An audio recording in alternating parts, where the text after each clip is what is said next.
One of the breakout new features of Blender 2.8 is its new render engine called EEVEE. If you're not aware, EEVEE stands for Extra Easy Virtual Environment Engine. If you're not aware what a render engine is, a render engine is what's responsible as a part of a 3D modeling and animation software for drawing your scene, your 3D models, out to your screen while calculating lights and materials and shadows and shading and reflections and all those really intensive things out onto your screen or out to frames of an animation or out to a still image onto your computer. A render engine is what does all of that heavy lifting. Now, up until now, rendering has taken a long time using Blender's really great high quality ray tracing render engine called Cycles. Now, Cycles is great. Cycles is still a part of Blender 2.8 and it's better and faster than it's ever been. But now we have EEVEE, which is more like a game engine than a ray tracing render engine, which allows us to actually render in practically real time. This is a demo file that you can actually download from the official Blender website. I'll put a link to it in the description area below. This is a scene or a file called Mr.Elephant. It's by an artist named Glenn Mellenhorst. I apologize if I said that incorrectly. And this scene is not actually a rendered image. This is the viewport inside of Blender. If I press my little camera button up here, it will break out of the camera view. And as you can see, I can zoom in and out. I can orbit around, and I am seeing this rendered, calculating all the lights and shadows in real time in EEVEE.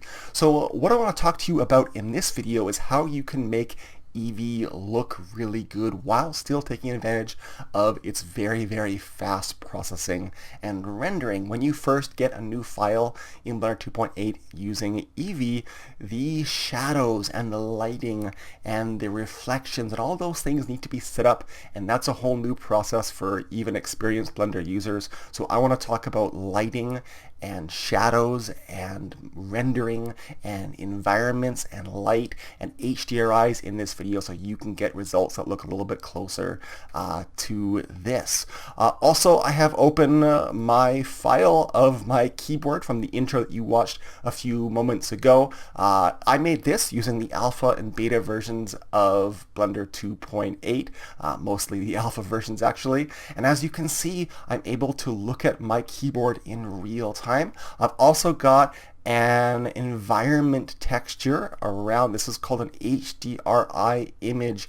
That's an environment of actually a machine shop that's projecting light onto my scene. So I'll be talking about that in this video as well. Now, why real-time rendering matters to us as artists, besides just not having to wait so long for a frame of an animation to render out, a frame, one single frame of animation in maybe a 7-second intro or so in the past using the Cycles render engine might have taken anywhere between 20 seconds and 5 minutes to render just one frame. So you can imagine how long it would take to render a short animation. Well, having a real-time render engine that takes very little time to render one frame and actually allows us to see it in real time in the viewport allows me to see exactly what I went through my camera view, exactly what I'm going to see through my camera before I render out to a sequence of image files or out to a video file to put at the beginning of each one of my videos.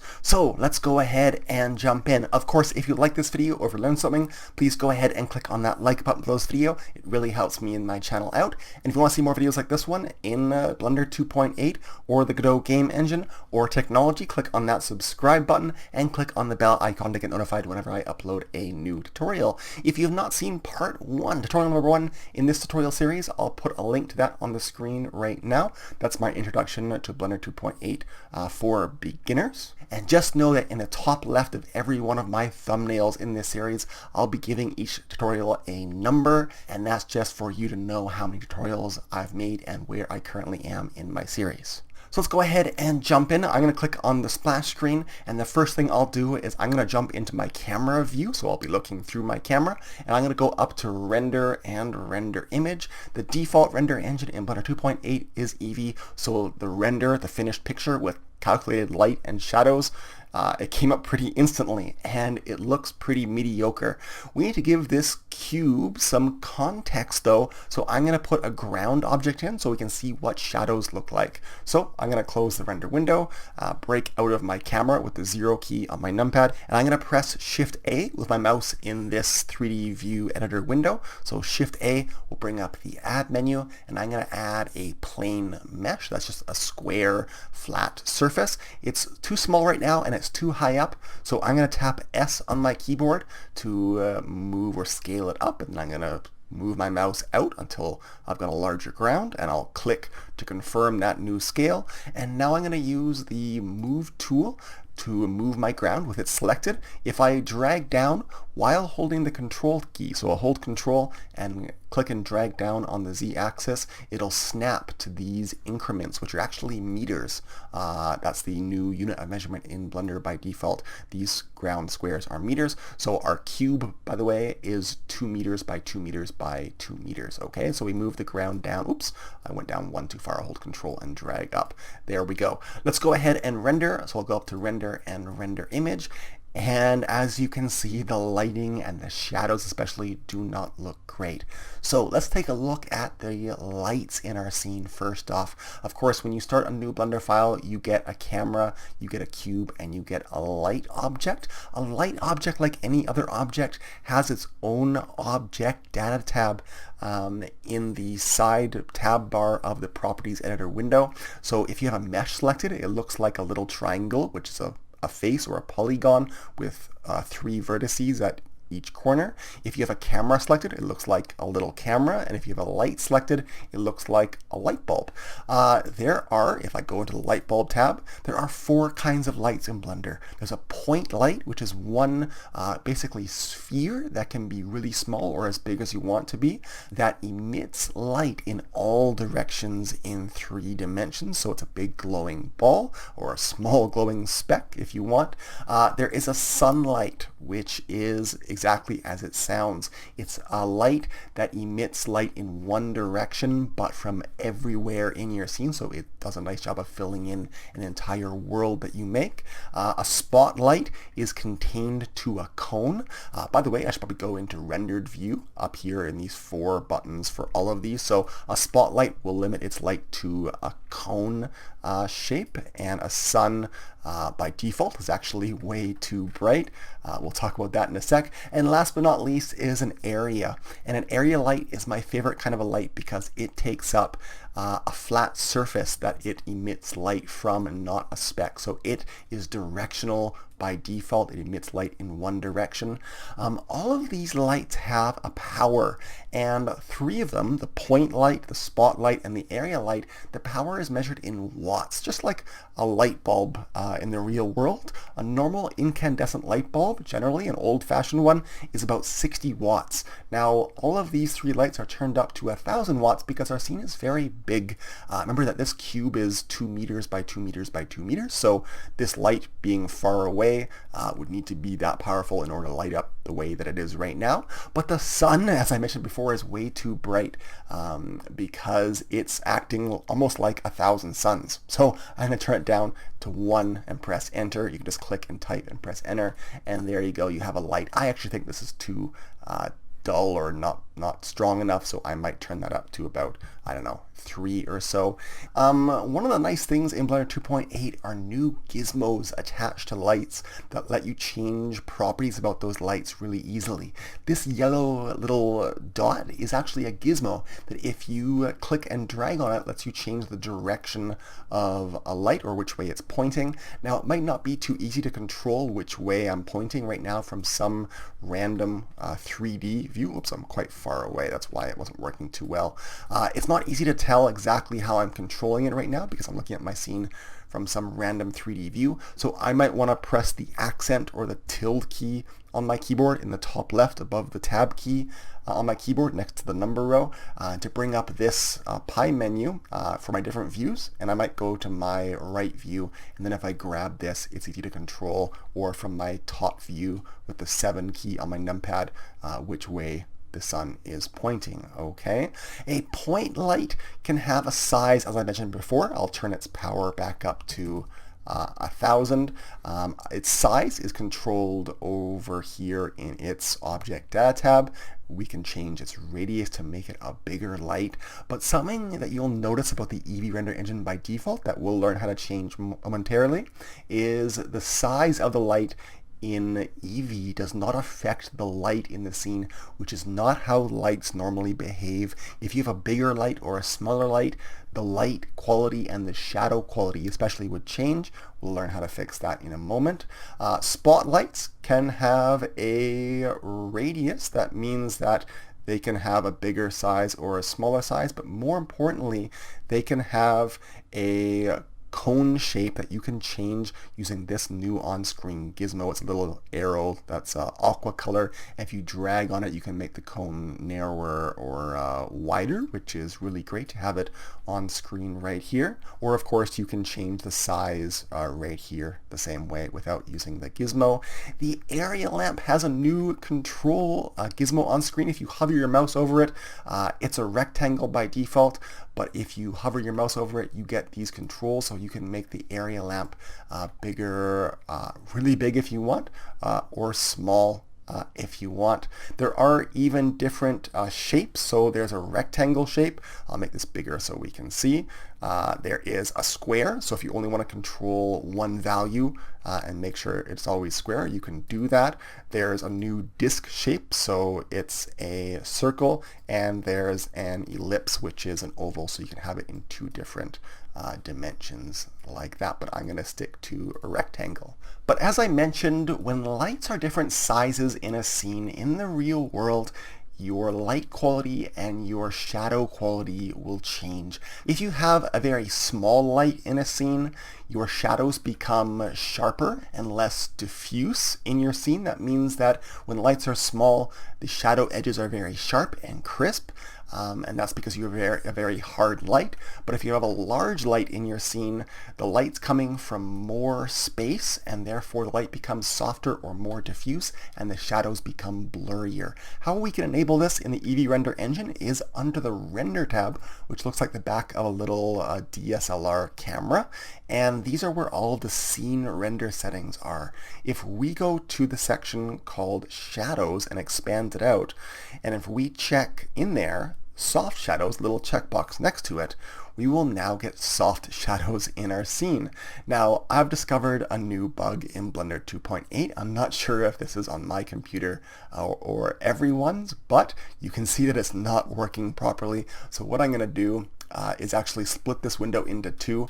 This might not happen for you ever, but if it does, you can just put your mouse in one of the corners of the viewport and click and drag to split that window into two. Of course, your mouse turns into a little cross when you go into the corner of a window, and that means you can drag it to split it into two.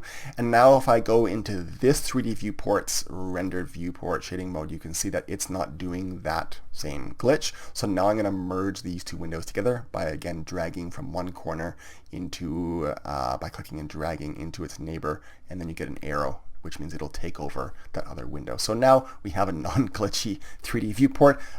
That's a bug. It might be to do with my graphics drivers on my computer. I'm not sure. But we now have a soft shadow, but it's fragmented.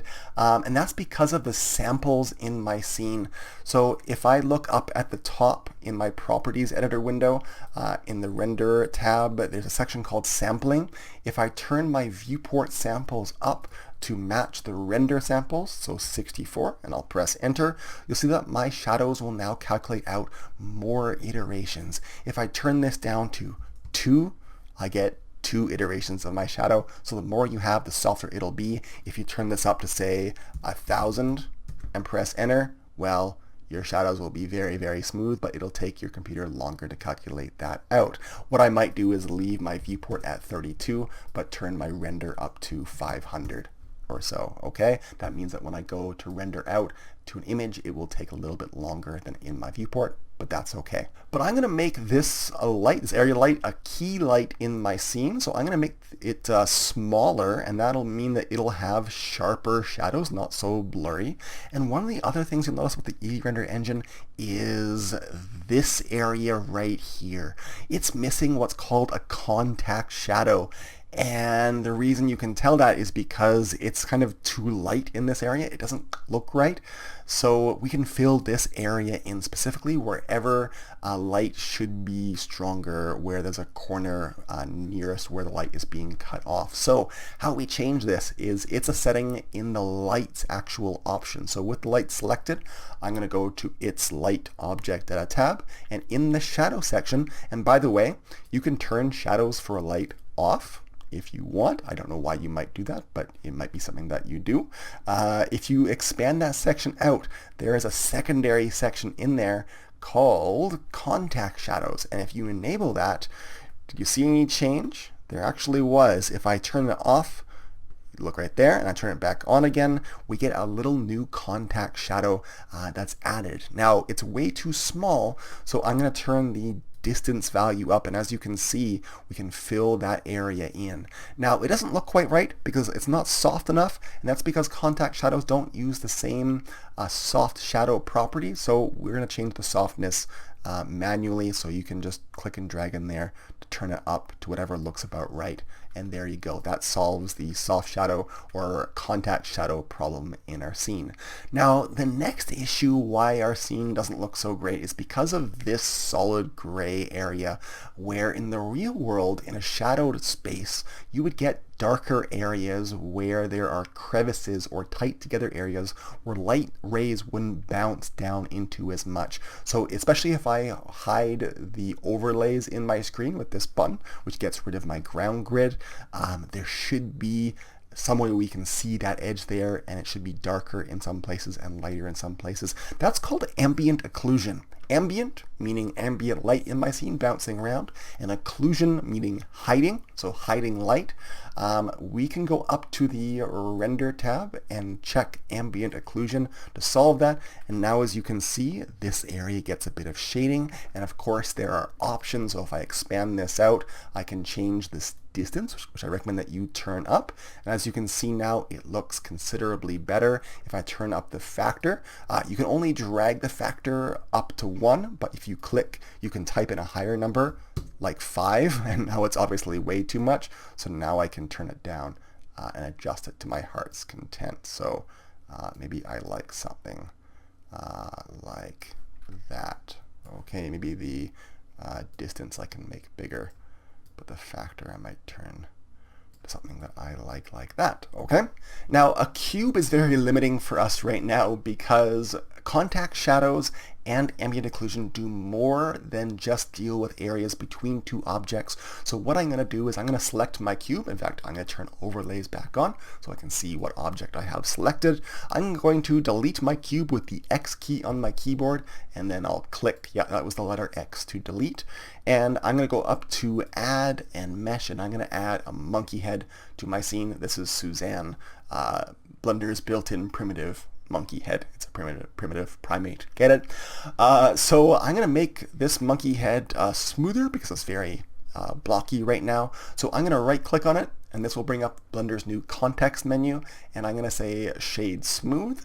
And it still looks blocky, although now the faces are kind of blended together. So if you're not aware, you can smooth a mesh out by adding what's called a modifier under this wrench tab. And so if I go to the wrench tab with the monkey head selected and add a modifier called subdivision surface, a modifier is basically a procedural change to an object, usually a mesh. And the subdivision surface, or subsurf for short, modifier, takes a mesh and it subdivides the mesh up, each one of the faces or polygons up, and it smooths out everything. And you can change those options here for how much it smoothes. So I might turn both render smoothing and viewport smoothing up to 2, and now it looks quite smooth. I'm going to go to my side view with the 3 key on my numpad, and I'm going to rotate the monkey head, and so it's sitting kind of flat on one of these grid lines, and I'm going to go back out to a random view. In fact, no, I'm going to go back to my side view and move my monkey head down to this line on my grid, which I know is where my ground is. So there we go. If I select the monkey head and hold shift and click on my ground to select it, I might move them both up so they're both sitting, or the ground is level with my ground grid. That might look nicer for me. So if I hold control on my keyboard and drag up with both objects selected, I can move my objects up one on the z-axis. So now if I hide my overlays, you can see that my scene is looking pretty good. I have dark areas where objects get closer together. That's because of ambient occlusion, and contact shadows seem to be working. If I turn those off under the render tab, I can turn off ambient occlusion so you can see what that does. I'll turn off my gizmos for a moment so you can see what that looks like. Ambient occlusion not only affects where two objects get close together, like under here, but also under the monkey's cheekbones and in the crevices around the eyeballs. Okay, so if you notice those things, they are important. Of course, the distance and the factor will affect those as well. If I go and select, I'll turn my overlays and gizmos back on. If I select my light and go to its properties, and I go back and zoom in and turn off contact shadows, you can see what happens. Contact shadows make a big difference, and I might play with those values a little bit. Okay, so softness and distance will matter here pretty considerably. Okay, let's talk about reflections. In order to talk about reflections though, I need to add materials to my objects. So I'm going to select my ground and I'll go to the materials tab in the properties editor. To make a new material on an object, I'm just going to press new, and this adds what's called a principled BSDF material to this object, and its base color, its color is basically white right now, but I'm going to change it to, maybe just a very light blue. Okay, I'm going to make the monkey head, so I'll select it, I'll give it a material, and I'll give it a base color of an orange. Now, by default in EEVEE, you don't get any light bouncing causing reflections. And in the real world, if you had a bright orange monkey head sitting on an almost white kind of bluey ground floor, there would be definitely some orange light bouncing onto the ground, because light bouncing in your scene would bounce off the monkey head, and then orange light would then spill onto the ground. Likewise, you would see some blue reflecting up, especially on the underside of the monkey head. To enable this, I'm going to go to the render tab. This is called screen space reflections. I'm going to enable it, and right away you can see what's happening. I'm getting especially a lot of blue reflecting up here into the shadow area. And if I really look closely, I'm sure a little bit of orange, especially if I made that orange even brighter, would reflect down onto the surface. And you can improve the quality of reflections by unchecking this half-res trace checkbox. And that's going to come into play especially when we actually see reflections in a moment. But what we're going to do is make our materials more reflective. So I'm going to select my ground floor, and I'm going to go to its material tab, and I'm going to turn down the roughness of this material, which will make it more reflective. And once I do that, you'll see I've turned it all the way down to 0 roughness. You can see a very faint reflection of the monkey head in the ground. Likewise, if I select the monkey head, turn down its roughness, you can see it becomes more reflective. I can see some reflections of light in my scene. I can see more sharply the reflection of the ground.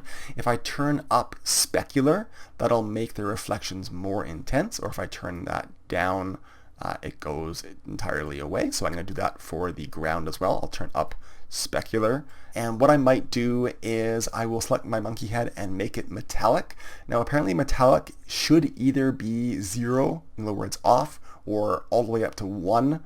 So on, and you can't have something partially metallic, although in Blender you can slide that to your heart's content. And now it's more like a mirror, or it's made out of polished metal, so you might like that. So one of the things about screen space reflections that we've enabled in the render tab is that you don't see reflections from parts of objects that you don't see. If I were to make my ground more reflective, I'm going to make it, let's say, metallic, just for now. You do not see reflections of the underside of the monkey head, or the back side of the ear, or the backside that we don't see of the mouth point extending down from the monkey's head, because we don't see those on the screen. That's what screen space means.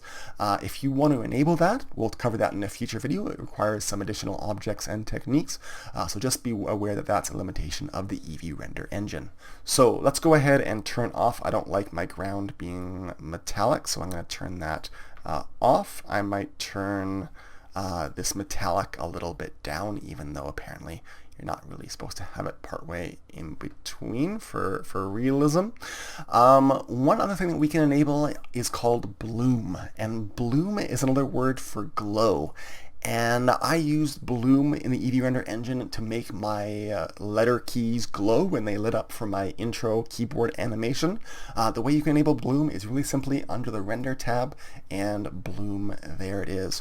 The lighter objects in your scene, the lighter ones or ones that are emitting light, will glow. And if I turn that off and on, you can see it happen a little bit. But what I'm going to do is I'm going to add another object to my scene so you can really see this. I'm going to press Shift A on my keyboard to bring up the add menu, and I'm going to add a UV sphere, and I'm going to move the UV sphere up. And as you can see, because it's white, it's the brightest thing in my scene, it's getting this fog around it. If I turn bloom off, that fog goes away. If I turn it back on, of course it comes back. I can turn the threshold down or up to enable or change which brightness of objects get that bloom glow around them. I can change the radius amount, so if I want to short little glow or a big glow, I can do that. I can change the intensity of the glow, and notice how because this sphere is darker on one side, it's only glowing on the bright side. If I were to change the sphere's material, by default it has nothing. I'm going to press New to add a principled BSDF shader, but if I change this shader into one of Blender's other options, like an emission shader, which is right here, emission means glow, and it basically makes the ball into a light. And so now it's a light, but it's pretty dull, so I'm going to turn its strength up in the shader options to, let's say, 5, and press enter, and now we have a glowing light with fog or bloom around it. Now, just a word of caution here, bloom is a new thing, and that means that people are going to overuse it a lot. So if you have bloom in your scene, especially if you don't have a light in your scene, if you're just using it and turning it on, don't overdo it. I would strongly recommend turning the threshold up and turning the radius down and playing with your options to make it a very, very subtle effect. I'm going to go ahead and leave it on, but I'm going to turn or get rid of this UV sphere because I don't want that light in my scene. The reason I don't want that light in my scene is because I'm going to set up a standard light setup now for my scene. I've got one light object here. It's fairly small. Of course, if I change the light size, it will affect the quality of the light and shadows in my scene. Just a note that if you have a small light, because it's now a harder light, you will see more definition on your objects because you will get more distinct shadows, like around this eyebrow area. If you have a very large light pointing at your subject, the light shadows will be much softer, and therefore the definition will get a bit more muddy. So what I would recommend is having a few lights, one that's quite small, that is your key light. And what they often do in the movie industry when they're lighting a scene with actors in it, or for an interview on television, is they'll do what's called a 3-point lighting setup. And that means you have 3 lights. I'm going to press 7 to go to my top view, and I'm going to put my first light, which is called my key light, beside my camera. So my camera is right here. I'm going to put my lamp, I'll select it and press G to grab it. I'll put it right about there, and I'm going to rotate it so it's facing my monkey head, and I think I want to turn it up a little bit to about 1500 watts or so. Maybe I'll move it a little bit closer like that. So that's going to be my key light. I'm going to duplicate this light, so I'll press Shift D on my keyboard, or I can right click and say duplicate objects, and the duplicate copy will get stuck to my mouse grabbed, in other words, until I click. So I'm going to put it on the other side of the camera, right about there, and I'll click. Now I'm going to rotate this so it's pointing at my monkey head. So now I've got lights from two directions, but they're both the same strength. What this secondary light is going to act like is it's going to act like a fill light. Without it, if I were to delete that light, I'm going to undo that in a sec, but I'm going to delete the second light. We've got half of my character's face in shadow, too much shadow. So adding that second light, I'm going to edit, undo that deletion. I'm filling that shadow in. But this light, I don't want it to have such harsh shadows. Otherwise, you might start getting what I call the ice capades effect, where you get shadows from multiple directions or three directions, which is what you see in figure skating. If there are multiple spotlights pointing at someone with harsh shadows, you get shadows in all directions, ice capades. Okay, hope you get that reference. So I'm going to make this fill light dimmer, so I'll turn its power down to say 600 or so it's filling in some of that shadow, and I'm going to make it bigger to create softer shadows, so hopefully those shadows mostly disappear. I would recommend that you don't just get rid of shadows on any of your lights. Okay, lastly, I'm going to create a backlight. This is also called a rim light in the industry of cinematography. A rim light will basically go behind your subject or actor, and you'll rotate it to point it at the back of your actor, and you might put it a little bit lower. So I'll rotate it to point it up and then move it a little bit lower. I might make it a little bit smaller as well and move it up. Kind of like that. And if a character has hair, or if their outline is dark and their background behind them is dark, you want to create kind of a glow or a rim on their hair so that the audience can tell where they stop or what their shape is compared to their background. So hopefully you'll get some nice reflection around the top of the monkey's head. I'm going to press 0 to go back through my camera, and I might orbit my camera a little bit. So I'm going to press N on my keyboard to bring up my side properties panel, and I'm going to go to my third tab down. I have one extra one for my screencast keys recording add-on down here, but if you go to your third tab and check lock camera to view, then you can orbit your camera around. So you can move your camera just by looking through it and orbiting. Okay, so I'm going to orbit my view around to maybe something like that or so, maybe like that. And I don't like that I can see the reflection of this light down here, so I'm going to grab that light just by clicking on it, and I'll tap G and then Z on my keyboard to move it up just out of frame. And now I might go to my side view and rotate it down so it's pointing at my character, and now let's see how it looks. I'm pretty happy with that. So this is a 3-point lighting setup. If I press A on my keyboard to select everything, you can see how things are pointed. Now what I might do here is I might now change the colors of my lights to get some more interesting things going on. So if I select a light and go to its object data tab, I can change the color of that light.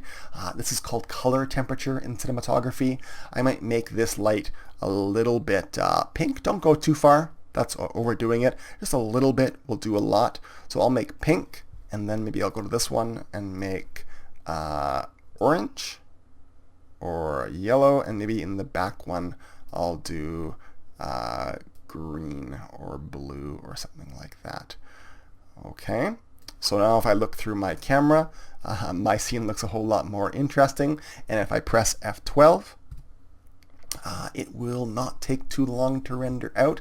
When you start enabling all these things like ambient occlusion and bloom, yes, it will take a few moments to render, but 8.13 seconds is a lot better than 30 seconds or 3 minutes to render out something similar in the Cycles render engine. Now, one major part of lighting that I've totally ignored in this video so far is the sky or background or world material that actually does cast light on your scene.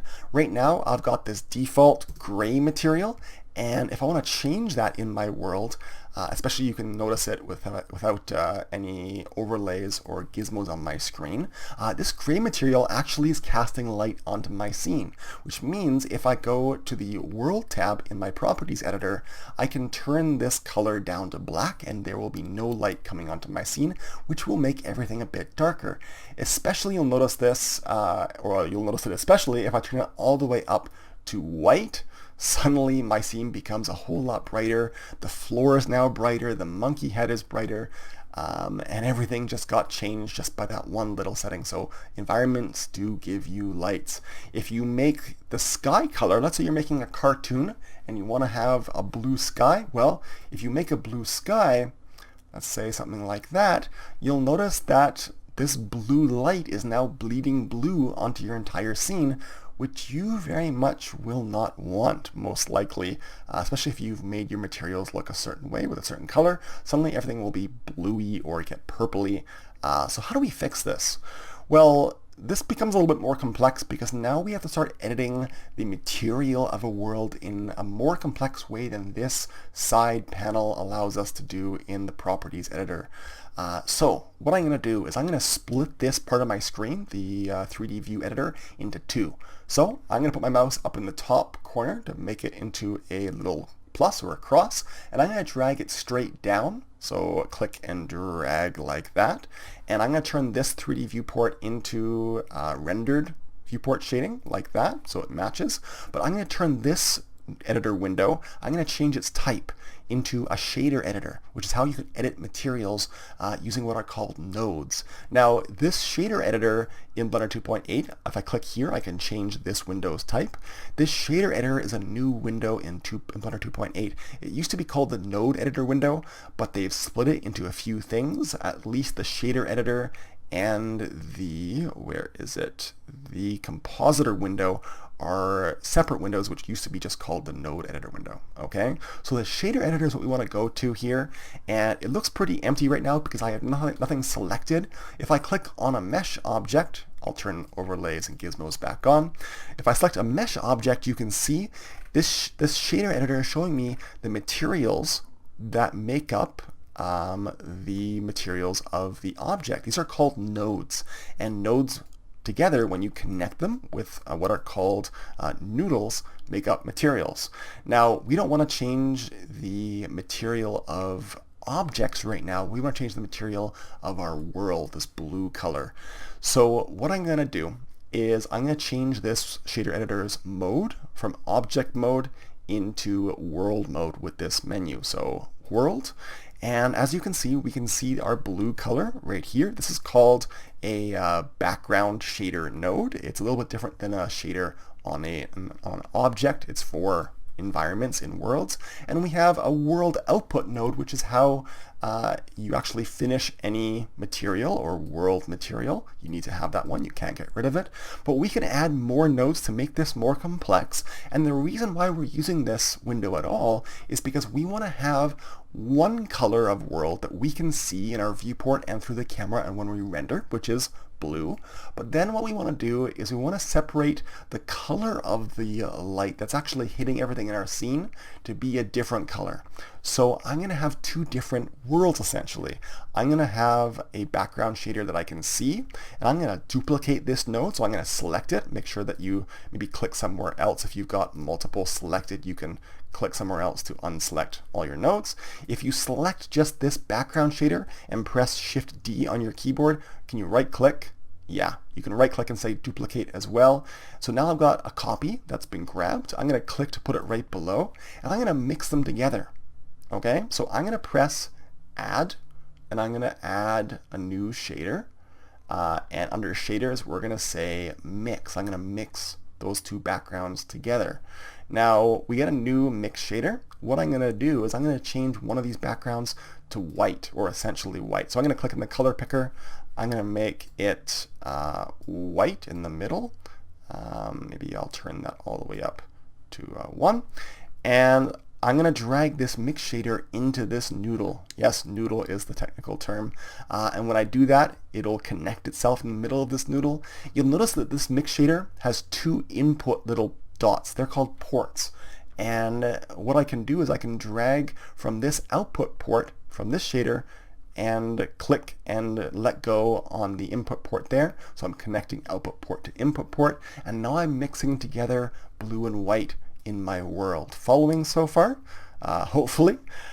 The reason why we're doing this, not to make, it's not to make a bluey white world material, it's because we want to change this factor to a special value and use it to control this blue light so that it only goes into our camera and for our viewport, and make the white light only hit our scene and actually light up our scene with white.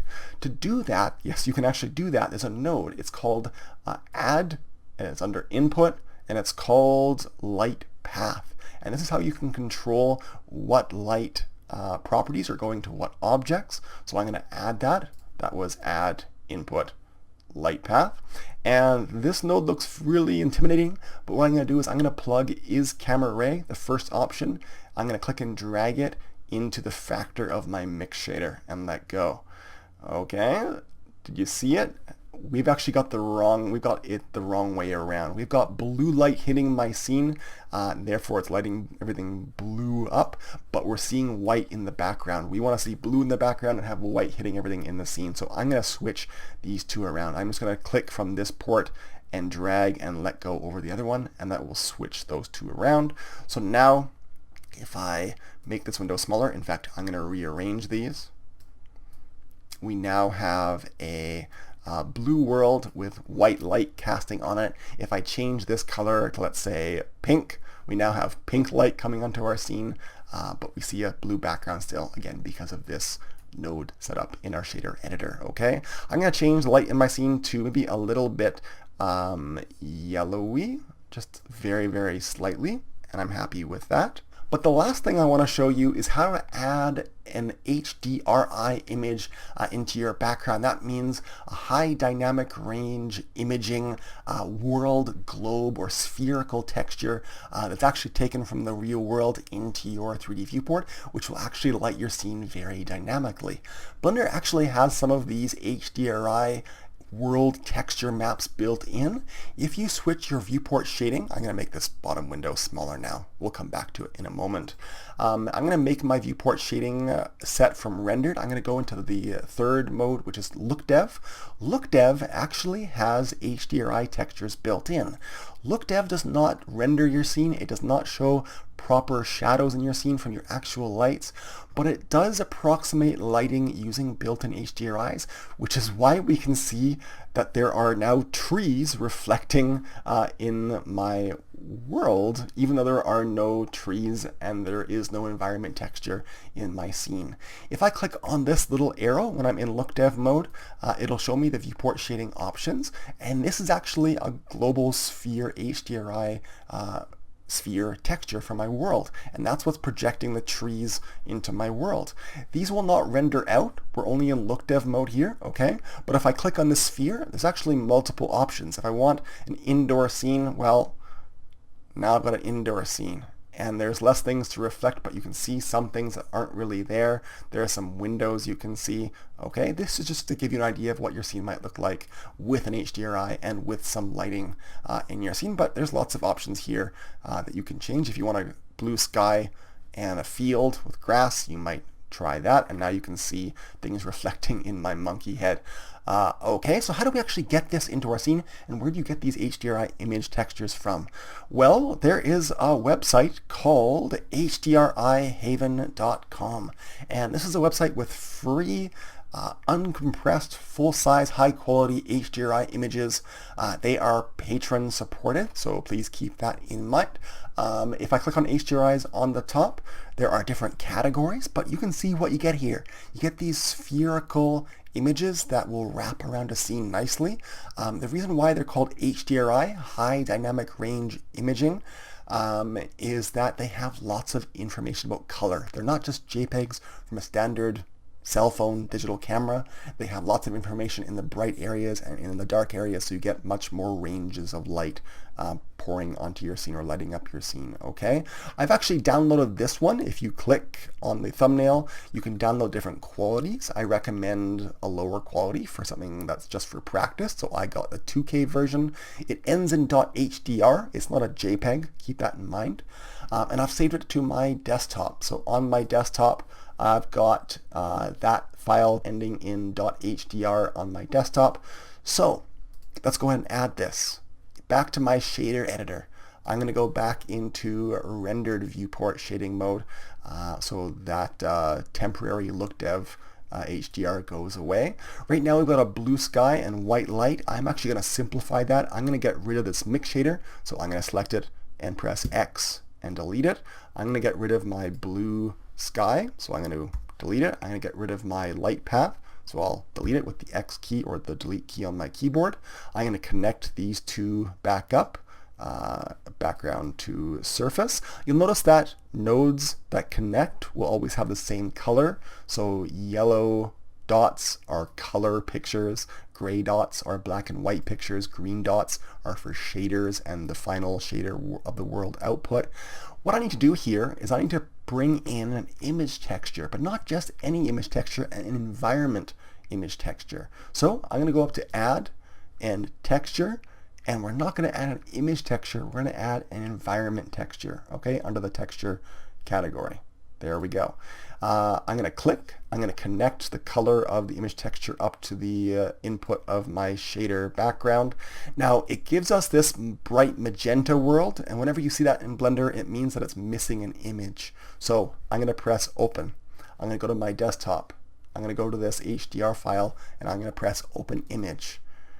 And suddenly, aha, we've got it. We've got our tree background with our lake and our road and more of our lake or river, and it's lighting up my scene and it looks really good. I'm seeing lots of neat reflections. I'm getting lots of colors of light. I'm getting new light sources. It looks really neat. And this background will render out. If I go through my camera view and if I can see part of my background, if I press F12 to render, there we go. We've got our scene. You can see reflections of the trees in the ground. Now, if you don't want to see this background behind your scene, let's say that you only want to use the HDRI environment texture for lighting and reflections, and you want to have a blue sky for your animation, well, you can do that. And it actually works in very much the same way as our light color versus sky light example before when we had blue and white. So what I'm going to do is I'm going to move everything a little bit so I have more room here. In fact, before we do this, I want to show you how you can control the rotation of this world because maybe you want to rotate the HDRI globe so that you have a different direction from where your main light, the sun in the photograph, is. So what I'm going to do is I'm going to go into my shader editor, and I'm going to plug in a vector into my HDR. A vector basically means a coordinate, which can also mean a rotation and a scale change. What I'm going to do is I'm going to press Add, and I'm going to add a vector mapping node. And a mapping node, when I add it, it has a whole bunch of controls for rotation in all three directions, scale, and location. I'm going to plug that in. Vector coordinates with math coordinates like X, Y, Z. Number coordinates have a purple set of ports, so I'm going to plug that one into there by clicking and dragging. Now, this mapping node actually needs to know how the world should be mapped by default. Oops, I just moved my monkey head. There we go. That's why we don't see our world when we plug this in, because this mapping node needs an input for the basis of how it should start transforming. So I'm going to add, and I would think it would be under vector, but it's not. We're going to add an input texture coordinate node, and if I click that and put it right there, again, that's add input texture coordinate. I'm going to plug generated, the first option, into my input vector for mapping. And now the scene looks exactly as it did before, but now I can just change a rotation. So if I change the X rotation, well, we get kind of an inception effect where we're rotating our entire world. So I'm going to undo that. But what I could do is I could rotate the whole world on the z-axis to spin it around. Okay, that's how you might do that. How you can get rid of your background when it renders is, I'm going to make some more room in there. I'm going to add in a duplicate background shader node. So Shift D on my keyboard or right click and duplicate. This node's going to provide the light in my scene. It'll just be kind of a whitey yellowy kind of a color. I'm going to add in a mix shader. So Shift A to bring up add or add shader mix, just like before. I'm going to plug that in, and add in that input and light paths node. And I'm going to put that right there. I'm going to plug is camera ray into the factor, just like that. So now I've got a fairly complicated, not too bad, node set up. And now, as you can see, I've got the reflections of the trees and the lighting from that HDR image on my scene, but I have my own sky color, and I might make my sky color that nice cartoony blue color, and I might take my ground floor, and I don't like how you can see the reflections of the trees and everything so sharply, so I'm going to make that material a bit more rough just to get a hint of all that lighting and stuff on it. But you know what? I think I'm happy with that. So I'm going to render out my final image. And that only took a little under 7 seconds, a whole lot faster than the Cycles render engine. But that will be it for this video. Of course, if you like this video or if you learned something, please go ahead and click on that like button below this video on YouTube. It really helps me out. And if you want to see more videos like this one in Blender 2.8 or in the Godot game engine, click on that subscribe button as well, and click on the bell icon to get notified whenever I upload new tutorials. Check out my Facebook page at facebook.com/borncg. On that page, I post updates and sneak peeks of what I'm working on next. That's where I communicate with you guys the most there. But that'll be it for this one. Thanks for watching. Bye-bye.